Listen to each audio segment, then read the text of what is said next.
ભૂમિ પરિવર્તન ભૂમિ પરિવર્તન એક પ્રકારનું ખાતર છે જે મૃત અવસ્થાના છોડને પણ પોષણ પૂરું પાડે છે. ભૂમિ પરિવર્તન જમીનની અંદરનો ક્ષાર ઘટાડે છે. ભૂમિ પરિવર્તનનો ઉપયોગ કરવાથી છોડના સફેદ તંતુમૂળની સંખ્યામાં વધારો થાય છે. ભૂમિ પરિવર્તનનો ઉપયોગ કરવાથી જમીન વધુ ફળદ્રુપ બને છે. આ ખાતર વાપરવાથી જમીનને તમામ માઇક્રો અને મેક્રો બેક્ટેરિયા અને જરૂરી પોષક તત્વો મળી રહે છે, તેથી છોડનો વિકાસ સારો થાય છે.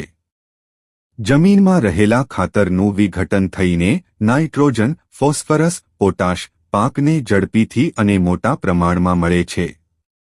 ઉપયોગ કરવાની રીત. ભૂમિ પરિવર્તન ખાતર 1 એકર એટલે કે 2.5 વીઘામાં 250 ગ્રામ ડ્રીપ દ્વારા અથવા પાણી સાથે સિંચાઈ દ્વારા સિઝનમાં 2 વખત જમીનમાં આપવું.